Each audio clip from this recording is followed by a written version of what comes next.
नमस्कार। समसामयिक मुद्दों पर आधारित कार्यक्रम बीच बहस में एक बार फिर से आप सभी का स्वागत और अभिनंदन। स्वीकार कीजिए नमस्कार गौरव शर्मा की ओर से। पर्व, त्योहार, उत्सव, इनका नाम आते ही आपके जहन में क्या छवि उभरती है?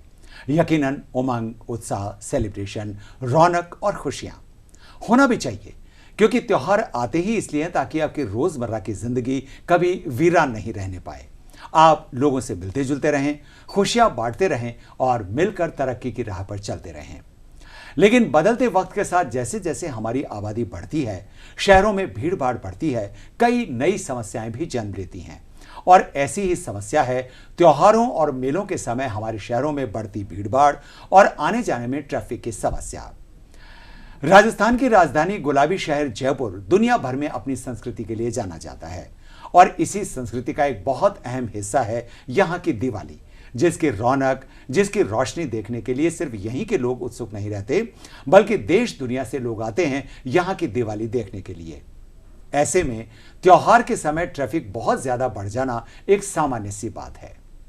अब जब कोई समस्या होती है तो उसका समाधान भी होता है, और आज इसी समाधान के बारे में जानकारी देने के लिए हमारे साथ मौजूद हैं Shrimati Shweta Dhankhar, IPS, DCP Jaipur traffic police. DCP ma'am, बहुत बहुत स्वागत और अभिनंदन आपका हमारे आज के इस कार्यक्रम में बीच बहस में। आपको बताना चाहेंगे कि 2009 बैच की आप आईपीएस हैं और अभी डीसीपी ईस्ट जयपुर, इसके अलावा राजसमंद, जालौर, जीआरपी और नागौर जिले में भी आप एसपी का पदभार संभाल चुकी हैं और इस समय जयपुर जैसे शहर में डीसीपी ट्रैफिक का पदभार आप संभाल रही हैं। श्वेता जी, सबसे पहले तो इससे पहले कि हम त्योहारों पर हम जयपुर के ट्रैफिक की बात करें और आपके इंतजामात की बात करें, सबसे पहले ये देखना चाहेंगे, क्योंकि आपने अलग अलग जगहों पर आपकी पोस्टिंग रहती है, अलग अलग जगहों की अलग अलग समस्या होती है। गुलाबी शहर जयपुर एक हेरिटेज सिटी के रूप में दुनिया भर में मशहूर है। जयपुर के ट्रैफिक की स्थिति और शहरों की तुलना में आप क्या अंतर पाती है, क्या अलग है जयपुर के ट्रैफिक में?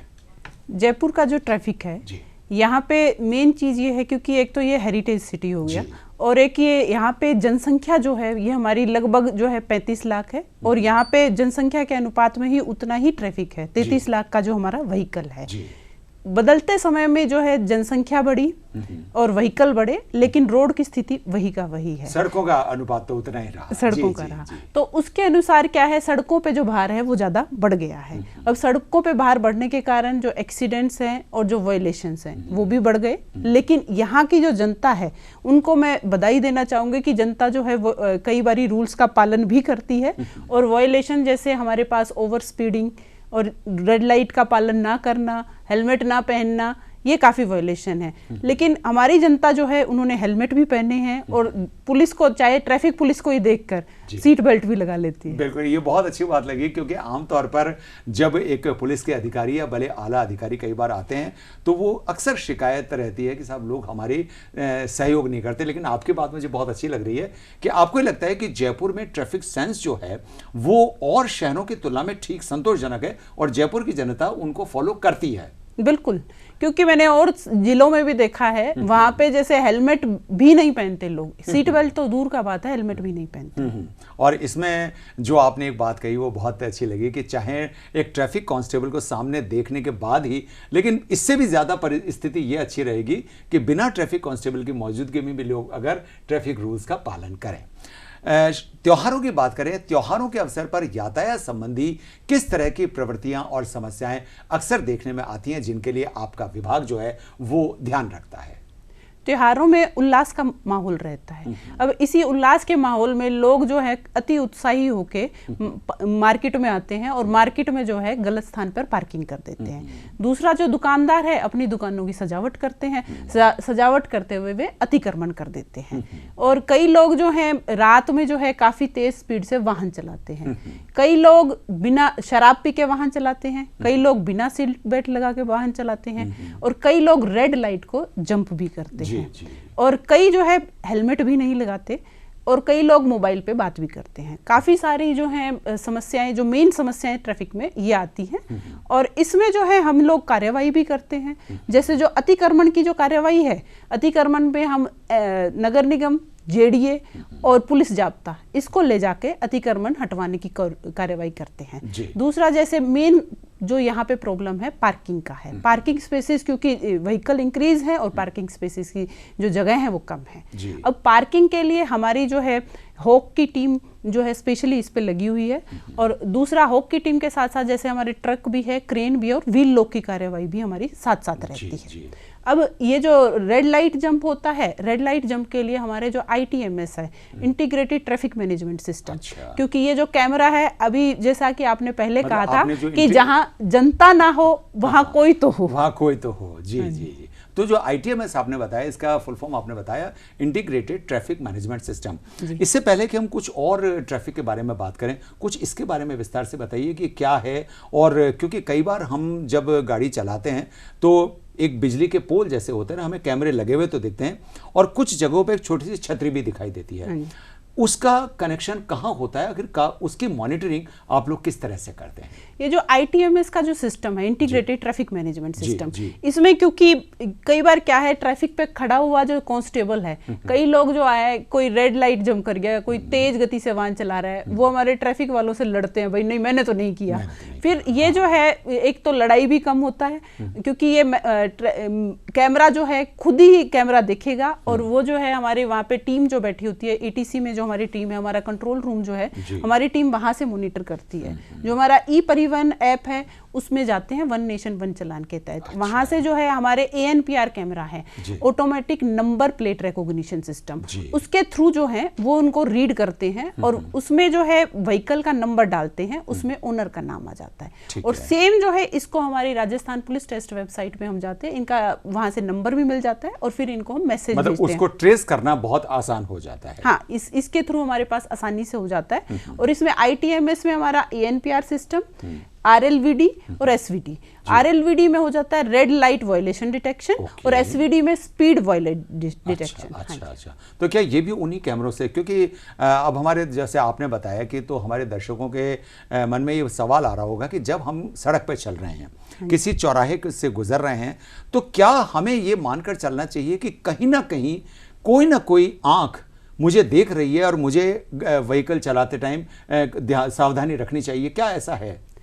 कोई ना कोई आंख नहीं, कई आंखें देख रही है, क्योंकि जयपुर शहर में 1000 से भी ज्यादा कैमरे हैं। अच्छा। और ये जो हमारे कैमरे हैं, ये हमारा ATC और अभय कमांड कंट्रोल रूम देखता है, एरिया ट्रैफिक कंट्रोल और अभय कमांड।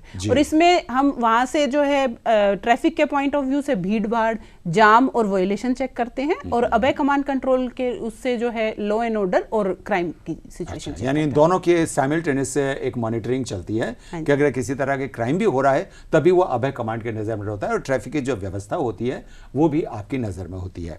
जयपुर के ट्रैफिक को लेकर के अक्सर हम ये देखते हैं कि क्या ऐसा कोई सिस्टम होता है कि जिस समय ट्रैफिक किसी जगह पर ज्यादा हो रहा हो, क्या कहीं किसी जगह पर अनियंत्रित स्थिति हो रही हो, तो आप कंट्रोल रूम में बैठ करके क्या उसको मॉनिटर करके उसको रेगुलेट कर सकते हैं कि इस जगह पे स्थिति थोड़ा खराब है तो इसको और बेहतर किया जा सके? क्या ऐसी कोई मैकेनिज्म है? ये आपने जो बताया कि किसी टाइम पे ट्रैफिक की स्थिति खराब हो रही है, तो उसको हम जाम का नाम दे देते हैं, जब एक जगह पे काफी जगह जाम हो जाता है। आम बोलचाल में हम जाम कह सकते हैं। तो ये जो जाम की स्थिति है, इसको हम पीक आवर्स का नाम देते हैं। तो जयपुर में अमूमन आप देखेंगे 9 से 11 और 4 से 8 के बीच में, क्योंकि एक तो ये ऑफिस जाने, सुबह का तो टाइम ऑफिस जाने का होता है और शाम का छूटने का होता है, तो इस टाइम पे हम पीक आवर्स मानते हैं। और पीक आवर्स में हमने कुछ एरिया, सड़क मार्ग, चौराहे चिन्हित किए हुए हैं, तो उनको हम देख के व्यवस्था के अनुसार वन वे ट्रैफिक और जो है डाइवर्जन देते हैं। ये अभी जैसे त्योहारों के आने का समय है, तो क्या त्योहारों के आने से पहले आपकी तरफ से जयपुर शहर में कुछ ऐसे स्थान चिन्हित किए गए हैं जहां के लिए आप ये सोचते हो कि इस जगह ट्रैफिक की समस्या आने की या भीड़ भाड़ या लोगों का आवागमन होने की संभावना ज्यादा है? क्या कोई ऐसी जगह चिन्हित कर रखी है? अगर हाँ तो उसके बारे में बताइए।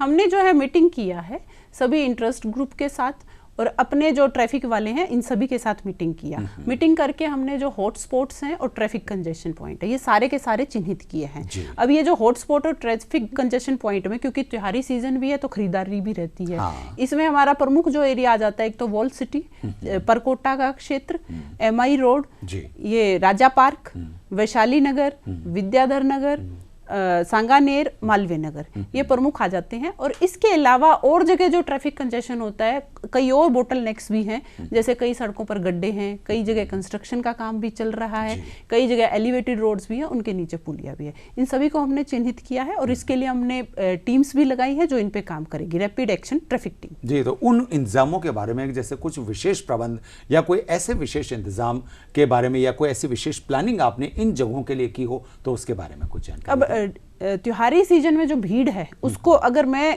कैटेगराइज करूं तो 4 टाइप की भीड़ हो जाती है। एक जो भीड़ है जो सजावट देखने के लिए आती है, बिल्कुल। एक खरीदारी करने के लिए आती है, एक जो है त्योहार के सीजन में स्वीट्स का एक्सचेंज भी करते हैं लोग। हाँ, सिर्फ आवागमन, एक दूसरे के घर आना जाना। और चौथा जो है टूरिस्ट सीजन भी हो जाता है। ये 4 तरह का भीड़ रहता है। इन 4 तरह की भीड़ के लिए हमने सबसे पहले तो हमारी जो रैपिड एक्शन ट्रैफिक टीम बनाई है, एक यातायात सुगमगामिनी हम स्टार्ट करेंगे। और इसमें जो है हमारे जहाँ पे काफी ऐसे क्षेत्र हैं, यहाँ पे हमारी यातायात सुगमगामिनी जाएंगी जहाँ पे भीड़ रहती है। परकोटा का क्षेत्र हो गया, भीड़ वाले बाजार वाले इलाके, और यहाँ पे जो नो पार्किंग एरिया में जो गाड़ी खड़ी होगी उस पे वो कार्यवाही करेगी। प्लस में हमारी होक की टीम है और इंटरसेप्टर की भी टीम है। ये हमारी सारी टीम मिलके एक साथ कार्यवाही करेंगे। तो इसमें कितना अमला मुस्तैद रहेगा? कितने आप अगर एक अधिकारियों की संख्या के रूप में या कोई कांस्टेबल्स की संख्या के रूप में अगर आप कुछ बता सकें कि आपने कितना अमला इस विशेष सीजन के लिए तय कर रखा है, क्या कुछ ऐसा है अपने पास? हमारी जो एक तो समस्त यातायात का जाब्ता इसमें लगा रहेगा। हमारी सारी होक टीम्स जो है, आपको बता दें कि हमारी होक टीम जाती है जहाँ पे नो पार्किंग एरिया है, नो पार्किंग एरिया में जाके फोटो खींच के लाती है और फोटो खींच के फिर इसको अपलोड करती है और जिसने नो पार्किंग एरिया में की है उसको सीधा ई चालान मिल जाता है। होक टीम के साथ साथ इंटरसेप्टर भी है जो स्पीडिंग की कार्यवाही करती है। इसके साथ साथ जैसा मैंने आपको बताया rapid action traffic team plus में सुगम यातायात वाहिनी, ये 4 टीम तो हमारी करेंगी। साथ में हमारा एटीसी कंट्रोल रूम भी पूरा राउंड द क्लॉक वर्किंग करेगा। हमारा समस्त यातायात का जो जाब्ता है प्रमुख यातायात मार्गों पे और चौराहों पे लगा रहेगा। इसके अलावा हमें जो बाहर से जाब्ता मिलेगा, जैसे होमगार्ड के जवान मिलते हैं, हमें आरएसी का जाब्ता मिलता है, प्लस में हमें पुलिस लाइन का जाब्ता भी आता है। इनकी प्रॉपर ब्रीफिंग और डी ब्रीफिंग की जाएगी और इनको पॉइंटों पे बताया जाएगा कि आप किस तरीके से कंट्रोल करें। और कई बार एकदम समस्या आ जाती है, जैसे कि कहीं पे जाम हो गया तो उसमें हम डाइवर्जन देते हैं। अच्छा, तो डाइवर्जन करके हम अस्थायी रूप से भी आप एक डाइवर्जन की व्यवस्था बना सकते हैं। मैम, हमारे जयपुर शहर की अगर बात करें तो जयपुर शहर स्पष्ट रूप से 2 भागों में विभाजित है। एक वो जो हमारे परकोटा का, जिसको अपन हेरिटेज जयपुर कहते हैं, और एक वो जो धीरे धीरे आगे विस्तार होकर के आगे बढ़ गया। क्या आपके नज़र में, आपके विभाग की नज़र में इस जयपुर और पुराने हेरिटेज जयपुर के ट्रैफिक से जुड़ी हुई समस्याओं में क्या कोई अंतर है? अगर अंतर है तो उसको किस तरह से आप बाइफरकेट करते हैं और अलग अलग किस तरह से उसको मैनेज करते हैं? ये दोनों जो आपने बताया, परकोटा का क्षेत्र, पहले तो अपन परकोटा का क्षेत्र लेते हैं। परकोटा का जो क्षेत्र है, यहाँ पे काफी भीड़ भाड़ है, तंग गलियां हैं और लोग जितने भी हैं वो अतिक्रमण कर रहे हैं। और वहाँ पे कई कोरोना के बाद तो काफी जगह थड़ी ठेले वगैरह सब आ गए हैं। यहाँ पे हमने सभी से बात भी एक किया है, कई जगह हमने जैसे व्यापारियों से मीटिंग भी किया, नगर निगम अपनी लोकल पुलिस को हमने ले जाके कई जगह से अतिक्रमण भी हटाने स्टार्ट किए हैं। तो यहाँ का मेन जो चीज है, यहाँ पे ट्रैफिक जो है चलता रहना चाहिए, इसलिए हमारी रैपिड एक्शन टीम वहां खड़ी हो जाती है और ट्रैफिक को मूव करती है कि आप यहां से निकलो, यहां खड़े ना रहे, क्योंकि एक जना खड़ा होता है तो उसके पीछे लाइन लग जाती है। तो ये इसमें तो हमारा है कि ट्रैफिक मूवमेंट होता रहना चाहिए। दूसरा जो जगह है, जैसे कई जगह हमने चिन्हित की हुई है यहाँ पे जयपुर शहर में, जहाँ पे मार्केट जब पीक आवर का टाइम होता है वहां पे केवल उसी टाइम ट्रैफिक जाम होता है, तो उसमें जो है हम डाइवर्जन दे देते हैं और 1 वे दे देते हैं। तो उसको करते हैं। और जयपुर शहर के बाहर में जैसे यूनिवर्सिटी हुई, बहुत सारे स्कूल कॉलेज हुए, तो उनके सामने भी कई बार ऐसी समस्या आती है कि जैसे कई स्कूल हैं तो कई पेरेंट्स की गाड़ियां भी आती हैं, उन स्कूल बसेस भी आती हैं, वो सब एक ही टाइम पर आती हैं और एक ऐसा बॉटलनेक सा हो जाता है। तो उसके लिए आपका विभाग किस तरह से इस समस्या से? एक तो हम एजुकेशन के थ्रू इनको बताते हैं, हमारे पास प्रियदर्शनी वाहन है। अच्छा। और हमारे पास टीआई एजुकेशन भी है, जो टीआई एजुकेशन सभी को बताते भी हैं और टाइमली हमारी जो टीम है वहाँ विजिट भी करती है, क्योंकि जिस टाइम पे हमें जैसे टाइम होता है स्कूल छूटने का जो टाइम होता है उसमें मर्जिंग का सिचुएशन आता है, तो मर्जिंग के सिचुएशन पे हम उनसे बात भी करते हैं और हम कोशिश करते हैं कि जितने भी वाहन है फ्री लेफ्ट चलें। जी, तो मतलब उनका आवागमन लगातार बना रहे तो ट्रैफिक जाम की समस्या वहाँ पे नहीं आती। हमारा जयपुर जो है वो, जैसा कि हमने कार्यक्रम के शुरू में बात की, कि एक ऐसा शहर है जहाँ न सिर्फ देशी बल्कि विदेशी टूरिस्ट भी बहुत बड़ी संख्या में आते हैं।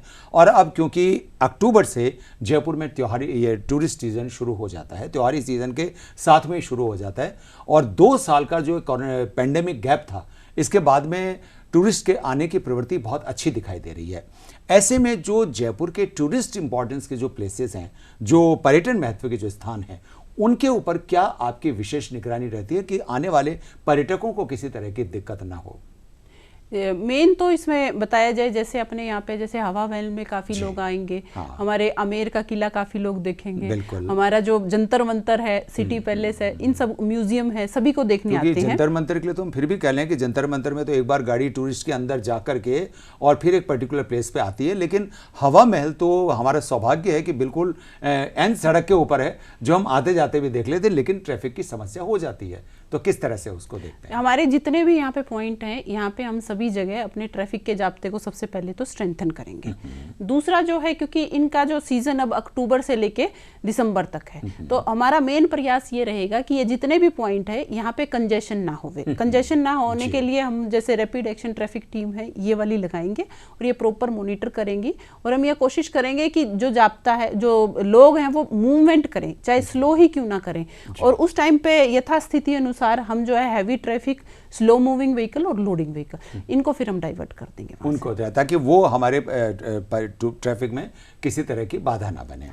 जब हम लोग ट्रैफिक के लिए जाते हैं, हम सड़कों के ऊपर आते हैं, तो और आपके विभाग के लिए भी देखा जाए तो ट्रैफिक कंट्रोल करने का एक सबसे बड़ा माध्यम होता है ट्रैफिक लाइट। रेड सिग्नल्स जो होते हैं वो काफ़ी महत्वपूर्ण होते हैं, लेकिन इनके साथ में एक बहुत बड़ी समस्या होती है कि कई बार कई जगहों पर ऐसा महसूस होता है, और आम जनता को बड़ा एक अजीब सा महसूस होता है कि ट्रैफिक तो बहुत ज़्यादा, लेकिन ऐसा लगता है कि 10 सेकंड 15 सेकंड के अंदर अंदर वो लाइट वापस ग्रीन से रेड हो गई। पता चला कि हमें वहां तक पहुंचने से पहले कम से कम 4 बार रुकना पड़ेगा। मैम, क्या इसके लिए किसी तरह के कोई मापदंड हैं कि आप ट्रैफिक को मेजर करके, ट्रैफिक को नाप करके, ट्रैफिक की संख्या देख के उसके सेकंड तय करते हैं? इसका क्या तरीका है? ये पहले जो ट्रैफिक का जो है अलग अलग जगह पे देख के इसको स्टडी करके कितना ट्रैफिक का लोड है। अच्छा। ट्रैफिक के लोड को देख के, क्योंकि जेएलएन पे अलग सिस्टम है, हमारा एमआई रोड पे अलग सिस्टम है, क्योंकि ट्रैफिक जो है चारों तरफ से रेगुलेट करना है, और पीक आवर्स में जहां बहुत ज्यादा भार हो जाता है तो फिर उस पर ब्लिंकर्स भी हम ले लेते हैं। अच्छा, मतलब उस समय अस्थायी रूप से उसको बंद करके आप ट्रैफिक कॉन्स्टेबल्स जो है वो सब उस जगह की व्यवस्था को संभाल लेते हैं। अब जैसे कई बार ट्रैफिक जाम हुआ या ट्रैफिक से संबंधित कोई समस्या सामने आई, ट्रैफिक कांस्टेबल भी हमारे सामने होते हैं, उनकी जो कियोस्क होता है वो भी होता है। क्या ऐसा कोई मैकेनिज्म, ऐसा कोई सिस्टम है जिससे अगर किसी आम जन को ट्रैफिक से जुड़ी हुई कोई समस्या है तो वो किससे संपर्क करे और किस तरह से संपर्क करे? क्या इसका भी कोई नंबर या कोई कॉन्टैक्ट पॉइंट कोई ऐसा होता है जिससे कोई मदद मांगी जा सके? हमारे यहाँ पे जैसे एक्सीडेंट थाना क्षेत्र भी हैं 4, और हमारे यहाँ पे हर एक क्षेत्र में टीआई भी हैं। अच्छा। पूर्व में 3, पश्चिम में 3, उत्तर में 3 और दक्षिण में 3, और इनके ऊपर हमारे पास deputy SP, east west north south ACP हैं। तो हर जगह पूरी सुनवाई है, और इनका जो है, जिसको अगर मान लीजिए किसी को कोई दिक्कत भी आती है तो हमारे पास पुलिस कंट्रोल रूम का नंबर भी है, हमारे पास हेल्पलाइन नंबर भी है, व्हाट्सएप हेल्पलाइन नंबर भी है। तो क्या अपन एक बार वो हेल्पलाइन और व्हाट्सएप हेल्पलाइन नंबर हमारे दर्शकों को अगर आप बता दें तो बहुत अच्छा रहेगा। बिल्कुल, हमारा जो ट्रैफिक का पुलिस हेल्पलाइन नंबर है वो है 1095, हमारा व्हाट्सएप हेल्पलाइन नंबर है 8764866972। इसके अलावा हमारे लैंडलाइन नंबर भी हैं जो कंट्रोल रूम के हैं, वो है 0141256560, 014125611256। ये तो हमारे हुए कंट्रोल रूम के। इसके अलावा आप जो है 100 जो नंबर है उस पे भी आप डायल कर सकते हो और कभी भी हमारे लोगों से आप संपर्क कर सकते हैं, क्योंकि स्थायी रूप से 100 नंबर जो है वो बचपन से ही हर व्यक्ति को ध्यान में रहता है। तो 100 नंबर डायल करके भी आपके ट्रैफिक संबंधित समस्या भी वहां पे बताई जा सकती है। देखिए, आपके विभाग से जो भी आम जन होता है वो बहुत अपेक्षाएं करता है, ये उम्मीद करता है कि ट्रैफिक की व्यवस्था अच्छी चले, सुचारू चले। लेकिन हम आपसे ये जानना चाहेंगे, क्योंकि आज हमारे पास में मौका है कि हम दर्शकों से आप रूबरू हैं, आप हमारे दर्शकों से किस तरह की उम्मीद करते हैं, आम जन किस तरह से ट्रैफिक को सुचारू रखने में अपना योगदान दे सकता है? आपकी कोई अपेक्षा हो तो हमें बताइए। मेरी सबसे पहली अपेक्षा तो यही है कि आप सभी यातायात नियमों का पालन करें। ठीक है। सबसे दूसरा जो है, क्योंकि कोरोना अभी गया नहीं है, तो कोविड अप्रोप्रिएट बिहेवियर का पालना करें। साथ में जो वाहन जो है आप निर्धारित गति सीमा में चलाएं। वाहन चलाते समय आप मोबाइल का उपयोग कम से कम करें। आप जो है सीट बेल्ट लगाएं। मोबाइल पे बात कम से कम करें। आप हेलमेट लगाएं। नशे में वाहन ना चलाएं। शराब पीकर वाहन ना चलाएं। आपकी जो जिंदगी है वो हमारे लिए बहुत अमूल्य है और आप जो है एक अच्छे सिटीजन का पालन करें, एक अच्छे सिटीजन के रूप में है, ताकि विभाग को आपके एक बेहतर ट्रैफिक को मैनेज करने में बहुत वो। इससे पहले कि हम आपको विराम दें और आपको धन्यवाद दें, एक आपके विशेष अभियान के बारे में भी आपसे चर्चा करना चाहेंगे। अभी हॉर्न्स को लेकर के आपके विभाग की तरफ से एक विशेष अभियान चलाया गया था, नो हॉकिंग, तो उसके बारे में कुछ बताइए कि ये क्या चीज़ है और क्यों इसकी ज़रूरत पड़ी और इसका क्या आपको परिणाम देखने में आया। नो हॉकिंग अभियान जो है ये जयपुर में 29 सितंबर 2021 से चलाया गया है। नो हॉकिंग के पीछे जो हमारी मंशा है, सबसे पहला तो जो बच्चे हैं, बच्चों में कंसंट्रेशन का काफ़ी अभाव हो रहा है, क्योंकि बच्चे एक जगह पे जो है कंसंट्रेट नहीं कर पाते, बार बार हॉकिंग करते हैं तो उनका जो व्यवधान उत्पन्न होता है। दूसरा जो हमारे बुजुर्ग हैं, बुजुर्ग क्योंकि जब हम हॉन्क करते हैं तो हमारे कानों में जो ऑडिटरी नर्व्स होती है, ऑडिटरी नर्व्स का जो सीधा संबंध है हमारे दिमाग से होता है और वो जो है और सीधा वो फिर हार्ट में सिग्नल देती है। तो काफ़ी जो हृदय संबंधी रोग जो बड़ों को होते हैं वो इसके कारण होते हैं, तो उनको काफी परेशानी होती है। कई बार ऐसा भी है कोई बार बार होंक कर रहे हैं, क्योंकि अगर आप सड़क पे हैं तो सबको सबसे पहले जाना है और सबसे पहले जाना है तो होंक करना सबसे पहले तो इसी में हमने सबसे पहले फर्स्ट दिन ही जो है हमारे जो डीजी साहब हैं, हमारे जो सीपी साहब हैं, उनकी मंशा है और हमने सभी के स्वेच्छा अनुसार सभी के हॉर्न वाली जगह पे हमने स्टिकर लगाया है, ताकि वो हॉर्न बजाने से पहले ये देखे कि मैं कहाँ मुझे हॉर्न नहीं बजाना है। दूसरा, सभी ने स्वेच्छा अनुसार जो है अपनी गाड़ियों पे भी स्टिकर लगवाया है और हॉकिंग में जो है सभी जो लोग हैं इनको सबसे पहले हम 3 महीने का जो समझाइश का अभियान चला रहे हैं। 3 महीने में हम 2 महीने तो सबको पिंक स्लिप देंगे और पिंक स्लिप देके उनको सड़क सुरक्षा समिति के तहत हम उनकी काउंसलिंग भी करेंगे, समझाइश भी करेंगे और जो समझाइश में जो साथ नहीं देगा उसका MV एक्ट के तहत 1000 रुपए का चालान भी है और लास्ट का जो 1 महीना है उसमें रेड स्लिप दी जाएगी और इसके बाद जो है नो हॉकिंग पे जो है लगातार जो है कार्रवाई होगी। जी, एक और विशेष बात जो आम जन के मन में आपके विभाग से जुड़ी हुई रहती है वो ये कि एक व्यक्ति जब सड़क के ऊपर अपनी गाड़ी लेकर के चलता है तो उसको किस तरह के कागजात, क्योंकि अब ट्रैफिक कांस्टेबल साहब सामने आ गए, उन्होंने हाथ दे करके कह दिया कि लग गया, गाड़ी साइड में ले लीजिए। गाड़ी साइड में लेने के बाद में वो पूछताछ का सिलसिला शुरू होता है, जिससे निश्चित रूप से हर आदमी बचना चाहता है। यहाँ आकर के देखभाल होती है, सब कागज दिखाइए। अब आपसे हमारा सवाल यह है कि एक ट्रैफिक में आने से पहले एक वाहन मालिक के पास में कौन कौन से तो कागज होने चाहिए और क्या ये संभव है कि हम मोबाइल के अंदर या किसी पैटर्न से हम अपने पेपर्स को रखें ताकि हमें कागजों का एक अनावश्यक बोझ नहीं हो। क्या इस तरह की कोई व्यवस्था है?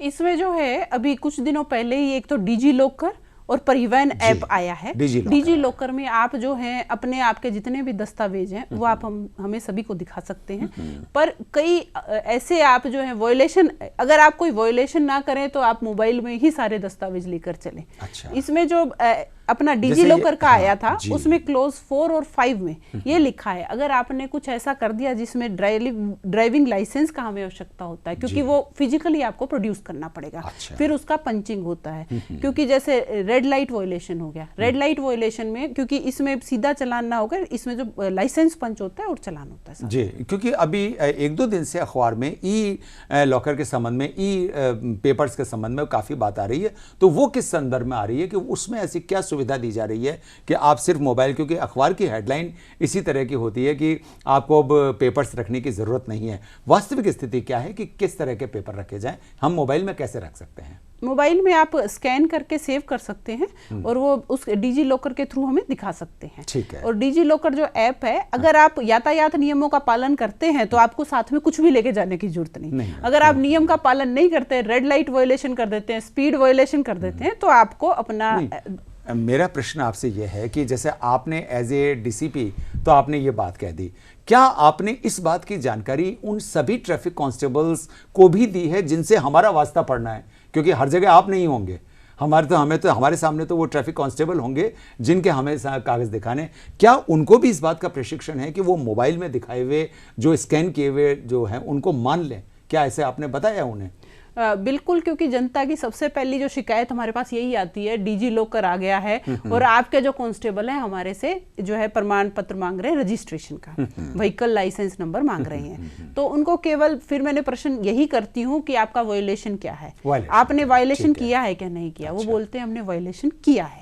तो एक दो जगह जब ये भी आया तो हमने पूरा समझाइश का प्रयास भी किया और इसमें हम मीटिंग भी ले रहे हैं और बार बार मीटिंग ले रहे हैं ताकि हमारे जो लोग हैं एजुकेशन के थ्रू उनको भी पता चले और वो बताएं भी। केवल वायोलेशन की स्थिति में जो है हमें उनका लाइसेंस नंबर चाहिए, वायोलेशन की स्थिति में चाहिए। और आपसे अंत में एक बात और जानना चाहेंगे, क्योंकि किसी भी जन जागरूकता से जुड़ी हुई चीज को लेने में और उसको इंप्लीमेंट करने में एनजीओज का और स्वयंसेवी संस्थाओं का बहुत महत्वपूर्ण योगदान होता है। ट्रैफिक सिस्टम को अपडेट करने में, उसको मैनेज करने में और उसको ट्रैफिक सेंस को डेवलप करने में एनजीओज और स्वयंसेवी संस्थाएं किस तरह का रोल प्ले कर सकती हैं? उनसे आपकी क्या अपेक्षा होती है? उनका किस तरह से सहयोग लिया जा सकता है? ये जो ट्रैफिक है ये पुलिस का चेहरा होती है और हमारी जितनी भी एनजीओज हैं ये सभी हमारे पास आते हैं। और क्योंकि ट्रैफिक के नए नए आयाम और नई जो चीजें हैं, क्योंकि ट्रैफिक फ्रेंडली पुलिसिंग हम चाहते हैं कि लोग हमारे साथ रहें और जितने भी हमारी चीजें हैं, जितने भी नए हमारे एक्सपेरिमेंट्स हैं, जैसे हमने एक अभी ऐप भी हमने स्टार्ट किया था। अच्छा। जो है माई सेंटर ऐप, तो माई सेंटर ये लोगों में काफी प्रसिद्ध हुआ जी। और जितने भी हम जो चीज करना चाहते हैं उनमें एनजीओज हमारा बहुत सहयोग कर सकते हैं। जैसे रोड ट्रैफिक में हम कई बार नो पार्किंग का भी करते हैं, क्योंकि जितने लोग हमारे साथ जुड़ेंगे वो हमारे अभियान का हिस्सा भी बनेंगे और लोगों तक हमारी बातें भी पहुंचाएंगे।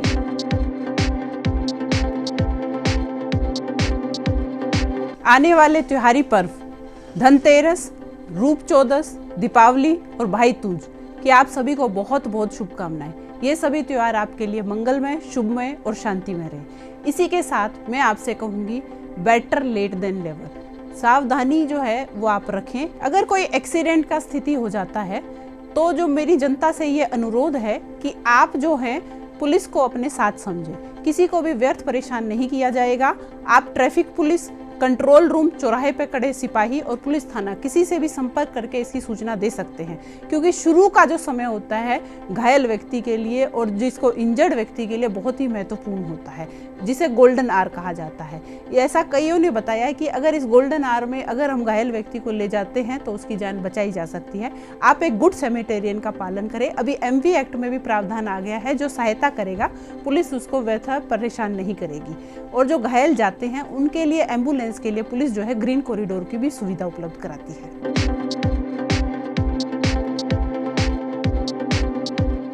बहुत बहुत धन्यवाद। आज Shrimati Shweta Dhankhar, IPS, DCP traffic Jaipur हमारे साथ आज के इस कार्यक्रम में उपस्थित हुई, जिनसे हमने न सिर्फ ट्रैफिक से जुड़ी हुई बहुत सारी बातों की जानकारी की, बल्कि दिवाली और इस त्यौहार के मौके पर किस तरह से जयपुर के ट्रैफिक को मैनेज करने की इनकी प्लानिंग है उसके बारे में भी आपने बहुत महत्वपूर्ण जानकारी दी। श्वेता जी, बहुत बहुत धन्यवाद हमारे साथ आज के इस कार्यक्रम में उपस्थित होने के लिए। और अब इसी उम्मीद के साथ कि हम एक सुरक्षित त्यौहार मनाएं, एक बहुत सुरक्षित हमारा सफ़र रहे और हम जयपुर में एक बहुत बेहतर ट्रैफिक मैनेजमेंट सिस्टम डेवलप कर सकें और उसमें अपनी भागीदारी निभा सकें, इसी उम्मीद के साथ कि ट्रैफिक पुलिस आपके लिए हमेशा हर वक्त धूप में छांव में खड़ी है, लेकिन उसको सहयोग देना कहीं ना कहीं आपकी और हमारी जिम्मेदारी है। इस उम्मीद के साथ कि आपका आने वाला त्यौहार, आपके आने वाले दिन बहुत शुभ हों, आप एक बहुत सुरक्षित त्यौहार मनाएं। आज का ये बीच बहस का कार्यक्रम समाप्त करने की गौरव शर्मा को दीजिए अनुमति। नमस्कार।